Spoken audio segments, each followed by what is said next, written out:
ఈరోజు మన encounter news. నేను మీ కే విజయభాస్కర్. నిజంగా అసలు ఏమన్నా బుద్ధి జ్ఞానం ఉన్నోళ్ళు ఎవరైనా చేస్తారా? పోలీసుల్ని మాదిరిగా వాడుకునే కార్యక్రమం.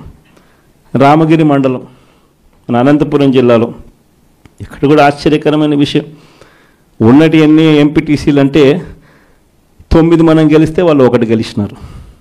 అనంతపురం జిల్లాలో రామగిరి అనే మండలంలో ఈ కాన్స్టిట్యున్సీలో 10 ఉంటే వాళ్ళు 1, 9 మనకు.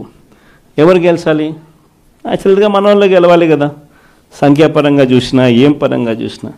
కానీ పరిస్థితి ఏమిటి చూస్తే అక్కడ ఎస్ఐ మన ఎంపీటీసీలందరినీ కూడా ప్రయాణం చేస్తూ ఉన్నా ఏకంగా పోలీస్ ప్రొటెక్షన్ ఇచ్చి నేను తీసుకుపోతాను మీ ఎంపీటీసీలందరినీ అని చెప్పి ఆయనే పోలీస్ ప్రొటెక్షన్ ఇచ్చినట్టుగా బిల్డప్ ఇచ్చి కనీసం ఆయన తీసుకుపోతున్నాడు అంటే దారి మళ్ళిస్తాడు.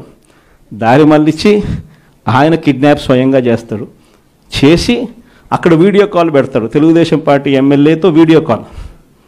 తెలుగుదేశం పార్టీ ఎమ్మెల్యే ఆయన కొడుకు వీడియో కాల్లో మన ఎంపీటీసీని ప్రలోభపెట్టే కార్యక్రమం. ఎస్ఐ ఒక బ్రోకర్గా ఎస్ఐ బిహేవ్ చేస్తాడు వీడియో కాల్ పెట్టి. అప్పటికి మన ఎంపీటీసీలు వినకపోయేసరికి ఏం చేశాడు?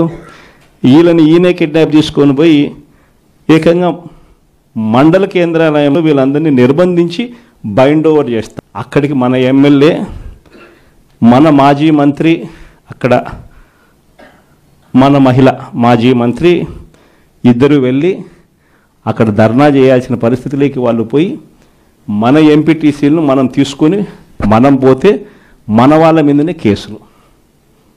చివరికి అంతటితో కూడా ఆగిపోలే. ఆ మండలంలో భయం రావాలట. ఆ మండలంలో భయం రావాలని రామగిరి మండలంలో ఏం చేశారు? ఒక ఇంపార్టెంట్ బీసీ లీడర్ను, లింగమయ్య అనే ఇంపార్టెంట్ బీసీ లీడర్ను చంపేసినారు. పోలీసులు ఏం చేస్తూ ఉన్నారు? పోలీసుల సమక్షంలో ఏకంగా చంద్రబాబు నాయుడు గారు ప్రతి కాన్స్టిట్యున్సీలో చేయిస్తూ ఉండేది ఏమిటి? ఇదే నిజంగా ప్రజాస్వామ్యం? ఈ మాదిరిగా నిజంగా ప్రభుత్వం అన్నది పరిపాలన చేయాల్సింది ఈ మాదిరిగా చేయాలన్నా?